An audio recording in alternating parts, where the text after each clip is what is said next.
Andhra Express Road.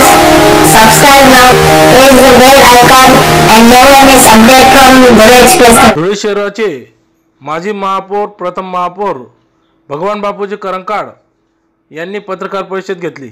सदर पत्रकार परिषदेत शिवसेनेचे नेते माजी महापौर प्रथम महापौर भगवान बापूजी करंकाळ, सहसंपर्क प्रमुख अतुल भाऊ सोनवणे, महानगर प्रमुख संजय गुजराते, सिद्धार्थ करंकाळ आदी मान्यवर पदाधिकारी या ठिकाणी उपस्थित होते। या पत्रकार परिषदेत भगवान बापूजी यांनी सांगितले की मनपाच्या भोंगळ कारभार संदर्भात या पत्रकार परिषदेत सांगण्यात आले। धुळेकर जनतेची मालमत्ता कर आवाच्या सव्वा वसुली करून लुटमार होत आहे। तसेच मूलभूत सुविधा देण्यात मनपा प्रशासन अयशस्वी झाले आहे।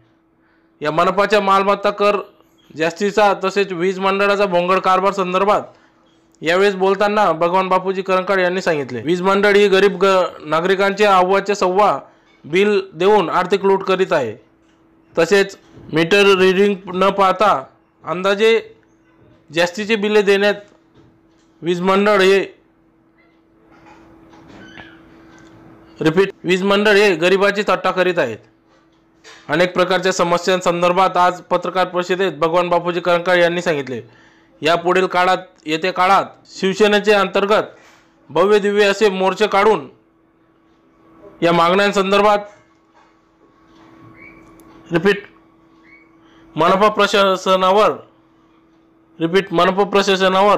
भव्य दिव्य असे मोर्चे काढण्यात येतील व तीव्र स्वरूपाचे आंदोलन करण्यात येईल असे यावेळेस माजी प्रथम महापौर भगवान बापूजी करंकाळ यांनी पत्रकार परिषदेत माहिती दिली।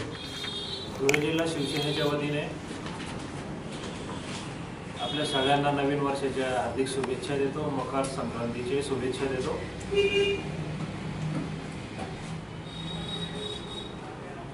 सगळे अखिल भारतीय मराठी पत्रकार संघाचे सगळे पदाधिकारी, प्रादेशिक आपले आंदोलन संपले। काही अंशी धुळ्याचं वातावरण गरम झालं होतं, ते आता थंड झालेलं आहे राजकीय। त्यामुळे म्हटलं चला काहीतरी नवीन करूया आपण पण। हे दोघं विषय मी पूर्वी हाताळलेले। भाजपचा जिल्हाध्यक्ष असताना खुर्ची फेको आंदोलन केलं होतं वीज मंडळाच्या वतीने आणि ते आंदोलन पण यशस्वी झालं होतं आपलं। 17-18 वर्षापूर्वी ते आंदोलन छेडलं। त्यानंतर गेल्या 2-3 वर्षापूर्वी आपण आज मालमत्ता कर सक्तीची वसुली, शास्ती आणि चालू रोजंदारी म्हणजे चालू रोजीरोटीला दडपणामध्ये ते धंदे बंद करायचे, सील करायचे थकबाकी म्हणून आणि रोजीरोटीवर लोकांच्या गधा आणायची, असा जो कारभार चालू होता आयुक्ताकडने नामदेवराव भोसले आणि प्रशासन, मग तो विषय घेऊन आपण मालमत्ता कर आणि लोकप्रतिनिधीची वागणूक आणि आयुक्ताची वागणूक, जनतेशी अरेरावी, नगरसेवकांची अरेरावी, खोटे गुन्हे दाखल करणे, हे अनेक विषय घेतले। पण प्रमुख विषय आपला त्यामध्ये मालमत्ता कर होता आणि त्यावेळेला पण प्रचंड मोर्चा काढला। त्यावेळेला मी कुठल्याच पक्षात नव्हतो, पण तो मोर्चा पण सक्सेस झाला आपला आणि नामदेव भाग हा नारा दिला आणि नामदेव खरंच भागात गेला, म्हणजे मालेगावपर्यंत पळत गेला तो खरंच। त्यांनी माझा विषय मानावर घेतला वाटतं, म्हणून तो तिकडे गेला। आता मागे मालमत्ता कराच्या संदर्भात जे आंदोलन छेडलं आपण, त्यावेळेला बरीच माहिती गोळा केली आपण बारीक बारीक। ते रेकॉर्ड आता आणलेलं नाही मी, पण आपल्या सगळ्यांच्या माध्यमातून धुळेकर जनतेला मी एक आवाहन करू इच्छितो की हे आवाजचे सव्वा मालमत्ता कर राष्ट्रवादीचे महापौर असताना, त्यांचं सरकार असताना, त्यांची सत्ता असताना स्थायीचे सभापती यांनी वाढीव मालमत्ता करचे दर आकारून राज्य सरकारकडनं मान्यता घेऊन त्याच अनुषंगाने धुळेकर लोकांची जनतेची ही पिळवणूक चालू आहे. त्या विषयाला आपल्याला वाचा फोडायची आहे. आणि वीज मंडळ यांची पण अनेक दिवसापासून अनेक तक्रारी लेखी स्वरूपात तोंडी स्वरूपात माझ्याकडे आले. म्हटलं हा पण एक विषय हाताळूया आपण. आपल्या माहितीसाठी एकच बिल मी आपल्या समोर आणलेलं आहे. हे बिल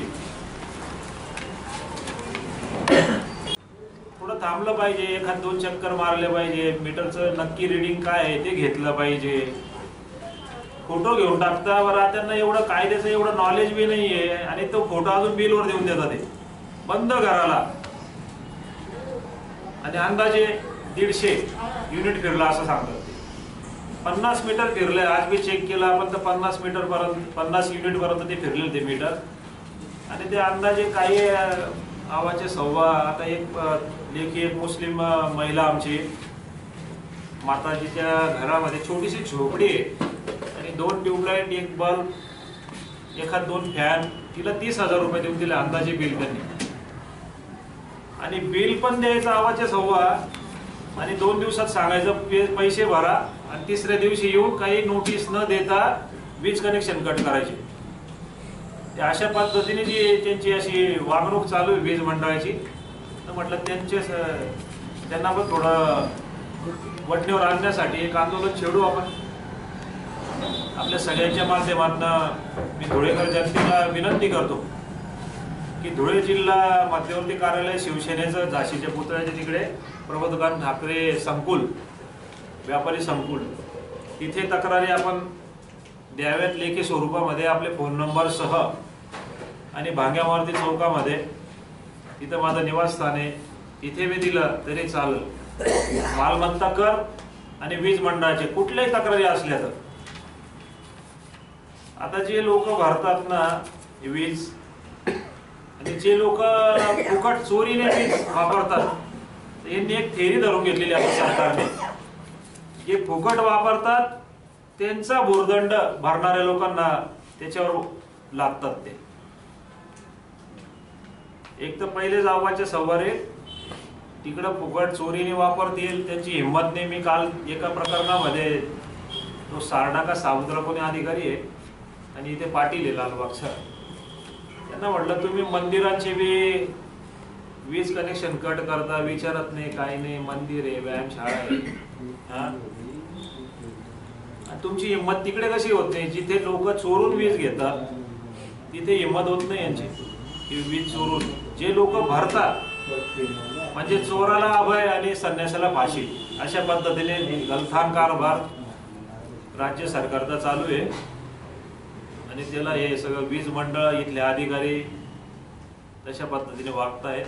बोलत नाही ते, वीज कनेक्शन कट करतात. 30,000 आम्ही अंदाजाने दिलंय, तुम्ही 7-8 हजार तरी भरा, तक्रारी अर्ज ठेवून भरा, मग आम्ही वीज कनेक्शन हे चालू करू, वीज पुरवठा तुमचा सुरळीत करू. अशा पद्धतीने जे वागणूक चालू आहे त्याच्यासाठी म्हटलं चला आपण आव्हान करू धुळेकर जनतेला. ज्यावेळी आपल्या अडीअडचणी समस्या असतील तुम्ही आमच्याकडे लेखी स्वरूपात द्या. शिवसेनेचे पदाधिकारी आणि काही जनता, काही विचारवंत, काही विधी न्यायविधी तज्ज्ञ यांच्या माध्यमातून, पत्रकार बांधवांच्या माध्यमातून एक जनतेला दिलासा देण्यासारखं एक आंदोलन आपण छेडूया.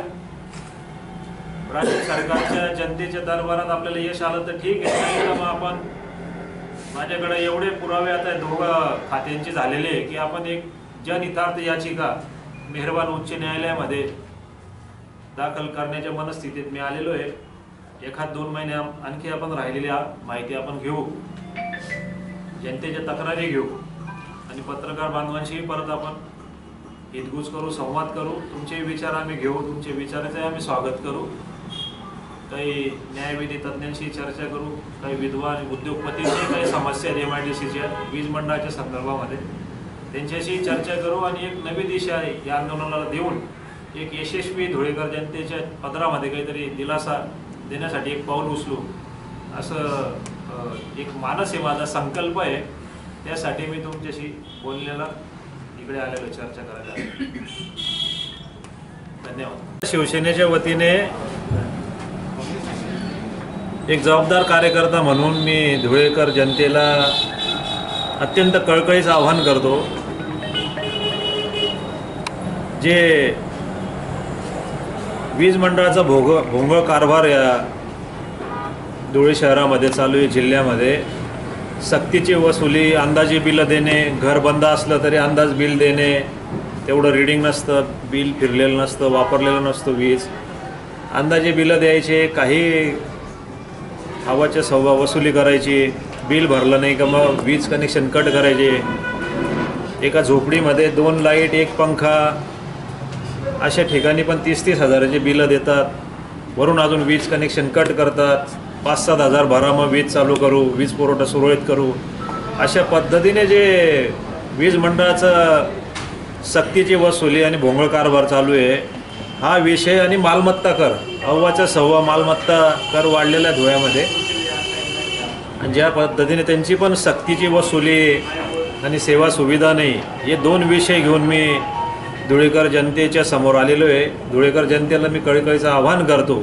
की वीज मंडळाच्या संदर्भात आणि मालमत्ता कराच्या संदर्भात आपल्या ज्याही छोट्या मोठ्या ज्याही अडीअडचणी काही असतील, तक्रारी असतील, ते धुळे जिल्हा शिवसेनेचं जे मध्यवर्ती कार्यालय आहे प्रबोधनकार ठाकरे व्यापारी संकुल, तिथे तक्रारी द्यायच्या आहे. आणि माझं जे निवासस्थान आहे गली नंबर 6 मातोश्री भांग्या मारुती चौक, तिथे जरी दिल्यात तरी चालतील, लेखी स्वरूपामध्ये तक्रारी द्यायचं आहे. आपलं नाव, फोन नंबर स्पष्टप्रमाणे लिहायचा आहे, म्हणजे काही आम्हाला दिशा या आंदोलनाची जर ठरवायची असेल त्यासाठी तुमच्याशी संपर्क व्हायला पाहिजे, म्हणून आपला संपर्क नंबर आणि तक्रारी आमच्याकडे द्याव्या. त्यानंतर आपल्या सगळ्यांची तक्रारी घेऊन एक आमच्या शिवसेनेच्या सगळ्या पदाधिकाऱ्यांची एक व्यापक बैठक लावून एक आंदोलनाची दिशा आणि रूपरेषेसाठी आम्ही एक आंदोलन छेडण्यासाठी या मनस्थितीत आलेलो आहे. तर धुळेकर जनतेने जास्तीत जास्त या तक्रारी आमच्याकडे पाठवाव्यात, पोहोचवाव्यात आणि आंदोलनामध्ये सहभागी व्हावं असं आवाहन मी करतो.